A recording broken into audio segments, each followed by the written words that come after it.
देख कमीने, मैं तेरा खून पी जाऊंगा। जैसे ही मैम्बो अंकल के मुंह से शोले फिल्म का ये पुराना डायलॉग बाहर आया, तो ऐसे ही नक्श ने उनकी रिस्ट को हल्का सा ट्विस्ट किया। सभी के कानों में सबसे पहले एक क्रिस्प साउंड सुनाई दी और उसके बाद मैम्बो अंकल के मुंह से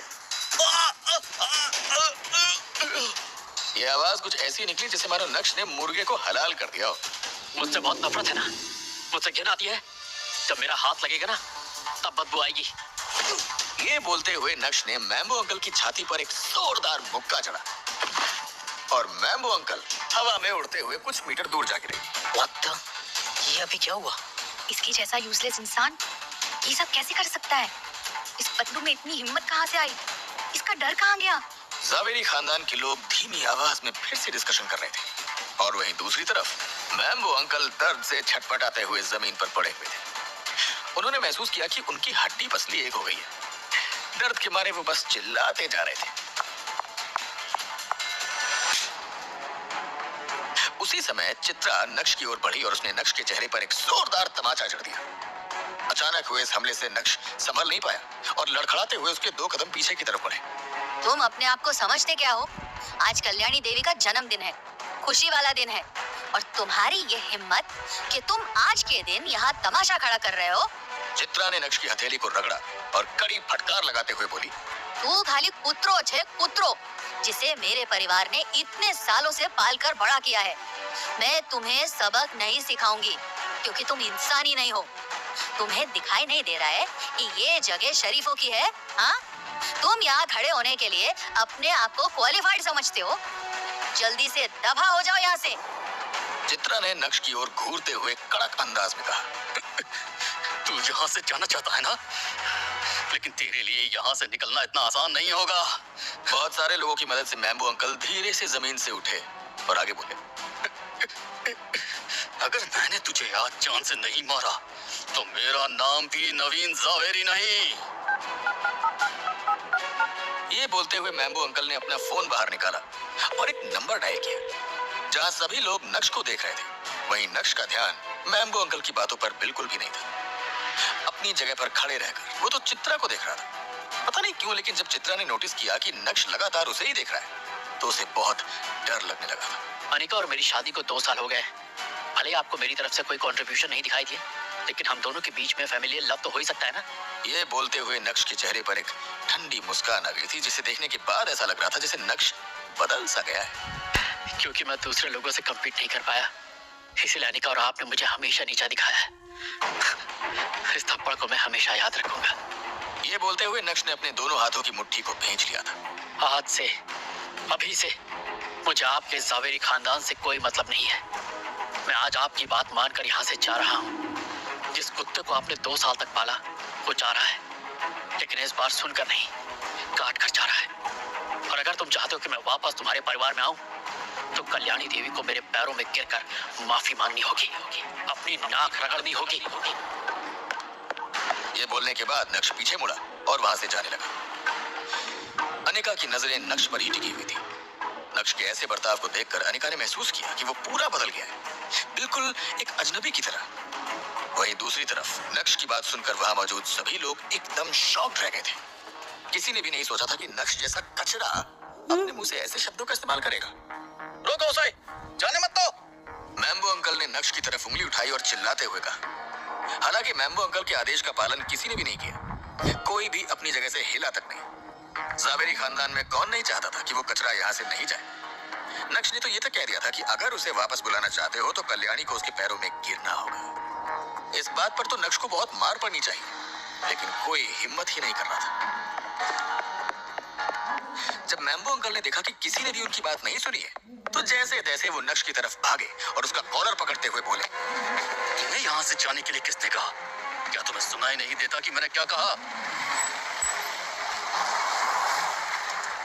जैसे ही मैम्बो अंकल ने अपनी बात खत्म की, वैसे ही रंगरेज रेस्टोरेंट के सामने ब्लैक कलर की 10 स्कॉर्पियो आकर रुक गई। चूंकि आज की ये पार्टी ओपन बैंक्वेट में हो रही थी, इसलिए सभी इस फिल्मी नजारे को आसानी से अपनी आंखों में कैद कर सकते थे। देखते ही देखते 30 से भी ज्यादा लोग उन गाड़ियों से बाहर आए जिनके हाथों में स्टिक्स और चाकू थे। इरफान भाई, फाइनली आप आ ही गए।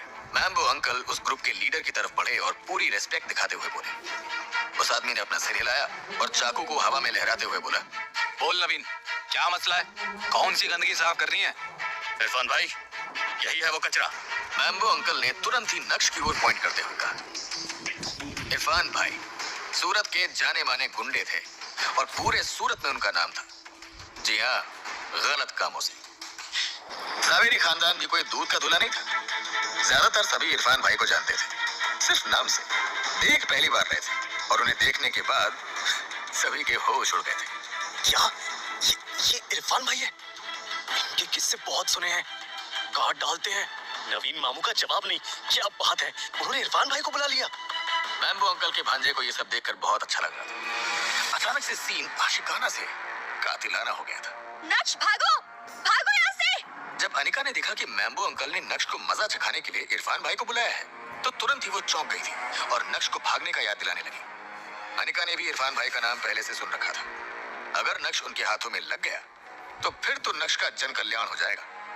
मार मार के नक्श का भरता बना दिया जाएगा, शायद वो बचेगा ही नहीं। अनिका के मन में ये सारी बातें चल रही थी।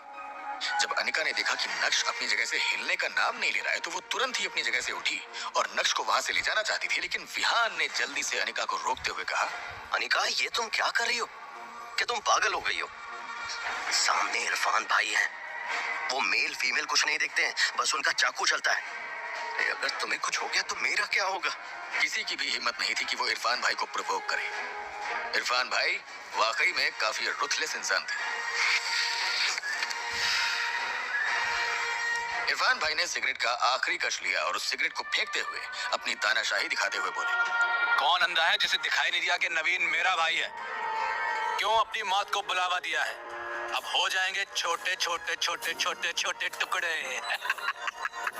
जब मैम्बो अंकल ने इरफान भाई के मुंह से निकले इन शब्दों को सुना, तो वो प्राउडली नक्श के सामने जाकर खड़े हो गए थे और नक्श को ये दिखाने की कोशिश कर रहे थे कि देख ले बेटा, कौन बड़ा है, तू या मैं? उनकी आंखों में एक अलग ही चमक आ गई थी, जैसे मानो उन्हें पूरा भरोसा था कि आज तो उनके नाम का परचम लहरा के रहेगा।